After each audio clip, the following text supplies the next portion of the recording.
केलेलं नाही. खरे उपकार बाबा कोणाचे नाहीत, सोयऱ्याचे नाहीत, धैर्याचे नाहीत. खरे उपकार तुमच्या आमच्यावर कोणाचे असतील तर ते लाकडाचे.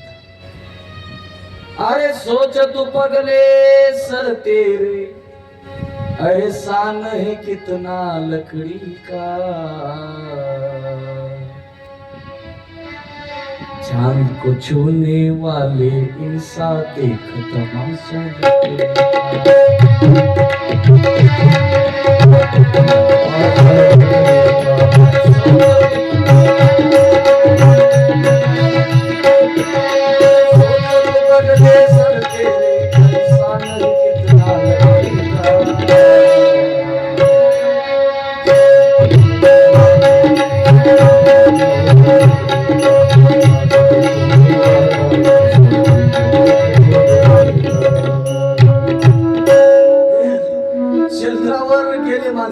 पण लाकडाला साथ सोडणे आहे का ना.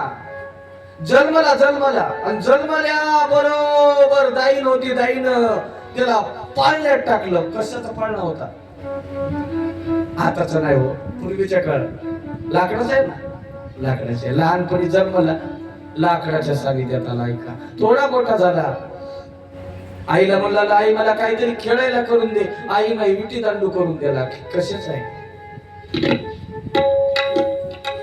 पुन्हा आईनं शाळेत तिशी टाकली, शाळेत जाऊ लागला. काहीतरी चुकलं गुरुजीनं, का कशाचा आहे दंडा. शेळी सुद्धा लाकडाची.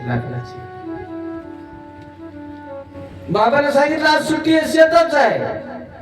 शेतात नांगर लावला. कशाच आहे, लाकडाचा. लग्न झालं. पहिल्याच्या वराती निघायच्या लग्नाला ते गाड्या जायच्या, बैलगाडी कशाची, लाकडाची. मंडप लाकडाचा, बैलगाडी लाकडाची, तोरण बांधलेलं लाकडाचं. एवढं लाकडं करत 60 वर्षाचा झाला.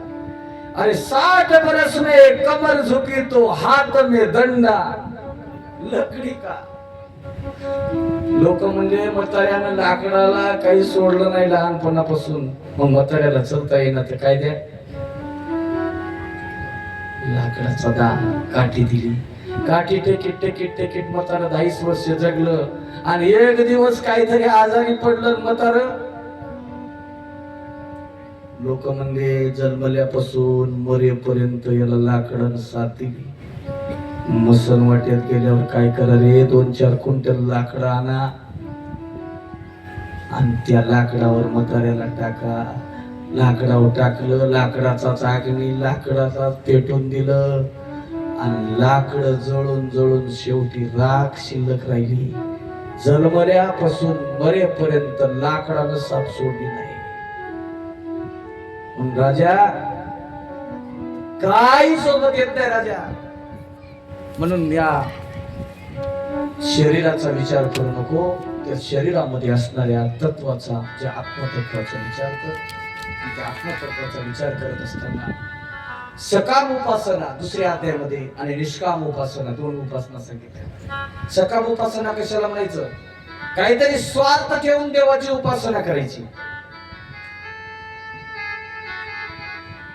माझं चांगलं होते, माझ्या सोयऱ्याचं चांगलं होते, पाहुण्या रावण्याचं चांगलं होते, ओळखी पाळखीला डोळ्यात ओळखी पडलं त्याचे चांगलं होते, एवढं चांगलं होते.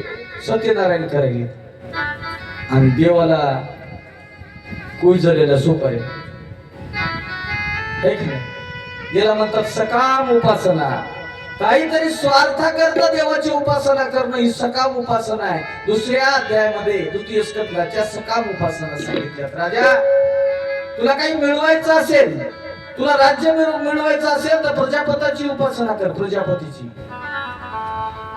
तुला सामर्थ्य मिळवायचं असेल तर इंद्राची उपासना कर. सत्ता म्हणजे खुर्ची, आमदार व्हायचा असेल, खासदार व्हायचा असेल, मंत्री व्हायचं असेल, इंद्राची उपासना कर. तुझ्या चेहऱ्यावर तेज असावं. ब्युटी पार्लर मध्ये न जाता तर तू अग्नीची उपासना कर. अग्नीनं चेहऱ्यावर तेज येतो. महाराज आमच्या फायद्याचं काहीतरी सांगा. फायद्याचं सांगतो. ज्याचं लग्न होईना, मुलाचं लग्न होईना, अशा मुलानं जर उर्वशीची उपासना केली. ऐका, ज्याचं लग्न होत नाही अशा मुलांना जर उर्वशीची उपासना केली तर उर्वशी सारखी सुंदर पत्नी त्याला लाभते. मी मनातलं नाही सांगणार, इथं व्यास महाराजांना भागवतात सांगितलं. महाराज आमचे पितर शांत व्हावेत, पितरांची कृपा आमच्यावर व्हावी, पितरांची उपासना करा, आम्हाला ज्ञान यावं, शिक्षणामध्ये आमचा मुलगा हुशार व्हावा, तल्लीक व्हावा, बुद्धिमत्ता चांगली असावी, तर भगवान शंकराची उपासना करा. महाराज आमच्या करता आमचं खास राखीव काही सांगा. त्याच्याकरता एक उपासना सांगितली, नवरा बायकोचं अबाधित प्रेम राहावं. लग्न झाल्यापासून एकदा सुद्धा भांडण होऊ नये नवरा बायको, असं जर कोणाला वाटत असेल तर अशा वाटणारानं पार्वतीची उपासना, पार्वती मातेची प्रतिमा घ्यायची, प्रतिमेचं पूजन करायचं, पूजन करून पार्वती आईसाहेबांचा जप करायचा. असं जर तुम्ही केलं तर नवरा बायकोचे भांडणच होणार नाही. अशा सकाम उपासना राजाला सांगितल्या. पण राजानं सांगितलं मला सकाम उपासनेची गरज नाही, मला निष्काम उपासना सांगा. निष्काम उपासना करायची असेल तर विष्णू परमात्म्याची उपासना कर राजा, त्या विष्णू परमात्म्याची उपासना कर. सांगितल्यानंतर तृतीय स्कंदामध्ये राजाने पुन्हा प्रश्न केला. राजा सुखदेव महाराजाला विचारले, महाराज अहो हे दिसणार जग, हे ब्रह्मांड देव कसा निर्माण करतो? राजाने तिसरा प्रश्न केला होता, ही सृष्टी कशी निर्माण झाली ते मला सांगा. राजाचा प्रश्न सुखदेव महाराज सांगू लागले, राजा तू जो प्रश्न विचारलास तसाच प्रश्न विदुरानं मैत्र्याला विचारला होता. हाच प्रश्न नारदानं ब्रह्मदेवाला विचारला होता. मग त्या दोघांचा जो संवाद झाला विदुराचा आणि मैत्रेयाचा, त्याचा दाखला देऊन सृष्टी निर्मिती तुला सांगतो. त्याच्याकरता विदुर आणि मैत्रेयांचा संवाद आला आणि या संवादामध्ये विदुरांचं चरित्र आलं. विदुर कोण होते? दासीपुत्र होते. दासीपुत्र कन्या विदुरांच्या भक्षी, दैत्या घरी लक्षी प्रल्हाद अशी. विदुर दासीपुत्र होते. का दासीपुत्र होते? त्याला दासीच्या पोटी जन्म का घ्यावा लागला हे सांगतो अगोदर. एकदा एक महान ऋषी आणि एका राजाच्या राज्यामध्ये, राज्यात गेल्याबरोबर राजाच्या राजवाड्यात चोरी झाली. चोरानं चोरी केली आणि आळ आला त्या ऋषीवर. राजाच्या सैनिकांना पाहिलं, महाराजाजवळ गठुडं दिसायले, चोर टाकून गेले होते महाराजाच्या जवळ. राजाच्या सैनिकांना त्या ऋषीला पकडलं, पकडून राजाच्या समोर नेलं. राजानं काहीच न विचार करता सांगितलं, या महाराजाला सुळावर द्या. त्या ऋषीला सुळावर देत असताना ऋषीकड काय असा सामान्य ऋषी नव्हता. त्या ऋषीनं यमाला बोलवलं, ए यमा. हाक मारल्याबरोबर यमाचा चढ चढ चढ चढ चढ चढ चढ चढ चढ चढ कापायला. यम कापत कापत कापत त्या ऋषीच्या जवळ आला. महाराज काय चुकलो माझं, बोललं का बोलवलं तुम्ही? अरे मला सुळावर सजा दिली. का दिली सांगा ती? कारण गुन्हा झालाय, त्या गुन्ह्याची सजा देण्याचं काम यमाकडे. मी गुन्हाच केला नाही, न करता मला सजा का दिली ते सांग. यम चळचळ कापलं. पण यमाने दप्तर काढलं आणि काढल्यावर कुठेतरी यमाला पुरावा सापडला. म्हणलं महाराज तुम्ही लहान होतात, लहान, आणि लहान असताना महाराज तुम्ही एक फुलपाखरू पकडलं, फुलपाखराला तुम्ही काटा टोचला. काटा टोचला फुलपाखराला, त्याची सजा तुम्हाला सुळावर जावं लागेल. ते ऋषी होता, पण ते ऋषी हुशार होता. त्याने सांगितलं, यमा त्या वेळेला मी लहान होतो, मग लहान लेकराला सजा एवढी देतात का सांग? लहानपणी गुन्हा होता माझा, मला सुळव देण्याचा गुन्हा का दिलास? मी तुला शाप देतो, आजपासून मी तुला शाप देतो, येणारा जन्म तुझा दासीच्या पोटी तुला घ्यावा लागेल. यमाचाच अवतार म्हणजे विदुरांचा आहे. त्या ऋषीच्या शापामुळं यमधर्माला दासीच्या पोटी जन्माला यावं लागलं. ते यमधर्माचे अवतार असणारे विदुर आहेत. त्या विदुरांचा आणि मैत्र्याचा संवाद. हस्तिनापुरामध्ये धृतराष्ट्राला विदुरानं सांगून पाहिलं, दादा हे बरोबर नाही दादा, तुझा दुर्योधन नावाचा मुलगा पंडूच्या 5 पांडवांवर अत्याचार करतो, त्यांचा हक्काचं असणार राज्य देत नाही.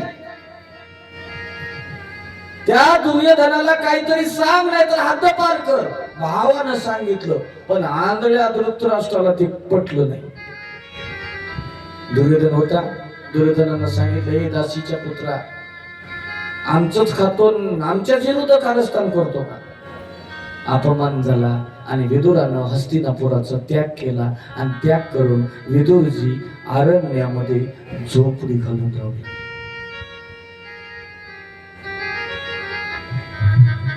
कसे बघा, आनंद हा मनाच्या संतोषावर अवलंबून आहे.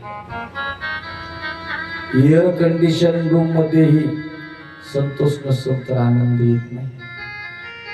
नाहीतर अरण्यामध्ये झोपडी टाकली तरी आनंद येतो, समाधान असेल तर. आपल्या भूमिकेवर आहे. आनंद कुठं मानायचा?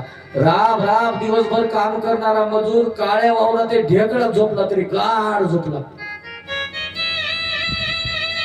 पण एखाद्याला 10-10 फूट गाद्या मोठाल्या तरी झोप लागत नाही. कशावर आहे? आपल्या संतोषावर आणि समाधानावर आनंद अवलंबून असतो. विदुरानं राजमहालाचा त्याग केला आणि अरण्यामध्ये झोपडीमध्ये राहू लागला. व्रतस्थ जीवन जगलं. 12 वर्ष व्रतस्थ राहिला. ऐका आई, तुम्हाला सांगतो, तुम्ही तुळशीला पाणी घालत असतील, मंदिरात दर्शनाला जात असतील, 1 वर्ष नाही 12 वर्ष तो नियम करा. कोणताही नियम करायचा असेल, उपवास धरायचा, देवीचे कोणताही उपवास धरा, 12 वर्ष नियम करायचा, त्याला तप म्हणतात. आणि एक तप झालं की त्याचं फळ मिळत असतो 12 वर्षानंतर. विदुरानं उपाशी राहून जे मिळेल अरण्यात, फळमुळं कंदमुळं जे मिळेल तसं एक भुक्त राहून उपवास धरला. 12 वर्ष नवरा बायकोनं अरण्यामध्ये राहू लागले, झोपडीमध्ये. आणि 12 वर्षाचं तप पूर्ण झालं आणि त्या विदुरांच्या घरी ब्रह्मांडाचा मालक आला. त्याच्याकरता प्रसंग सांगा. प्रसंग असा होता, शिष्टाई करण्याकरता देव हस्तिनापुरात आले होते. कशाला? तर दुर्योधनाला युद्ध थांबव, पांडवाला काहीतरी गावू दे. दुर्योधनाला ऐकलं नाही. ऐकलं नसल्यानंतर देव निघाल्यावर दुर्योधनानं सांगितलं, देवा अहो, शिष्टाई जरी फेल झाली असली तरी तुम्ही आमचे पाहुणे आहात, घरी जेवून जा. दुर्योधनाच्या पत्नीचं नाव होतं भानुमती, भानामती नाही. भानामतीचं काय कुळ कुठे शिरले काय माहिती. ऐका, मानसिक आजार आहेत हे, काय कोण काय नसतं तसं. ऐका, ही भानुमती, भानुमतीनं पंचपक्वान्नाचं जेवण केलंय, देवा जेवून जा. देवानं जेवावं का? कोणही जेवू नये. ऐका, देवानं सांगितलं मग जीव काही जात नाही, कुठेही जेवावं. कुठं आपला जीव चाललाय आता, इलाजच नाही. नाही जेवलं तर जीव जाईल, तर कुठेही जेवावं, नाही तर जेवू नये. शास्त्र सांगतंय कोणाच्याही घरचं जेवू नये, आभक्ताच्या घरचं जेवू नये, चांडाळाच्या घरचं जेवू नये. पण भावार्थ रामायणामध्ये रे नाथ महाराजांनी सांगितलं कुठलं जेवावं. सज्जना घरचे अन्न बळेची घ्यावे मागून. चांगल्या घरी बळच द्या देता किंवा अर्धी त्यांना, मला भूक लागली. चांगल्याच्या घरचं आणि वाईटाच्या घरचे पंचपक्वान्न असली तरी नाही गेल्या मी जेवलो. देवानं सांगितलं माझा काही जीव जाईना आणि मला भूक नाही आणि तुझ्यासारख्या पाप्याच्या घरचं मला जेवायचं नाही. देवा पंचपक्वान नाही अरे काय करायचे पंचपक्वानाला? तुझं मनच स्थिर नाही ना. लोकांच्या घातावर टपलेलं मन आहे. काय जेवू तुझ्या? तुझं जेवलं तर माझं सुद्धा मन तसं होईल. जसं पाणी पिलं तशी वाणी होते. ऐका, पाणी पिलं वाणी होते, अन्न खाल्लं तशी बुद्धी होती.